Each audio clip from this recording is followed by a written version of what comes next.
And welcome back. I'm Miranda Kahn. Let's turn now to headlines from around the globe. In the Netherlands, the Dutch Prime Minister pays tribute to American troops who died while freeing his country from the Nazis during World War II.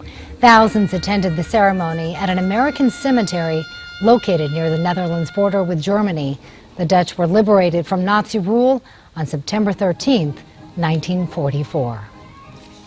Australia's Prime Minister Tony Abbott says his government needs to dedicate itself to stopping terrorism, just like it dedicated itself to stopping boats full of migrants from coming to Australia.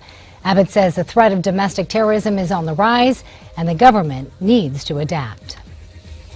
The brother of North Korea's leader goes missing after attending an Eric Clapton concert in London.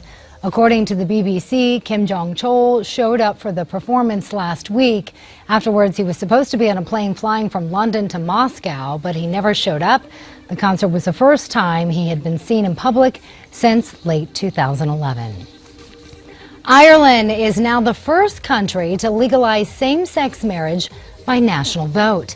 Many Irish voters said yes to a new amendment defining marriage as a union between two people, regardless of their sex. Catholic leaders say the overwhelming support of gay marriage shows a social revolution within the country.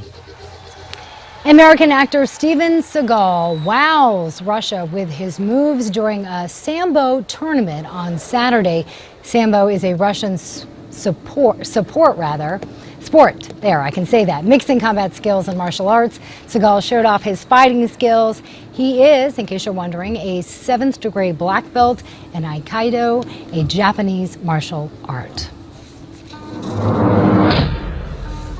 First, I wasn't even sure that was him, so I was thrown off. I kept looking. I could barely recognize him. I don't know what was more impressive from Russia coming the news last week. Vladimir Putin's 8 goals that he scored or Steven Seagal's Aikido demonstration there. I just like the way you say that. Say it again. I've been practicing Aikido. I can tell. Yeah. All right, more serious matters to talk about now. That's right. President Obama visiting Arlington National Cemetery this Memorial Day as we honor those who have sacrificed their lives in service to our country. Yeah, also this past week, Steve Malzberg went to Bryant Park where they had a lot of folks out there in uniform ahead of the Memorial Day weekend. Steve talked to them and he actually spoke with atop a armored vehicle. Here is a clip of that interview with one of the Lance Corporals from the Marine Corps. I got in October 2012.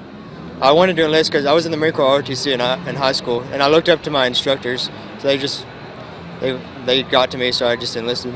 Well, I hope you enjoy your stay. I hope they let you also have some fun. I think you're doing a great thing. You're exposing people like me to this kind of vehicle and your uniform and your presence, and we're honored to have you here very much, and thank you for your service, sir.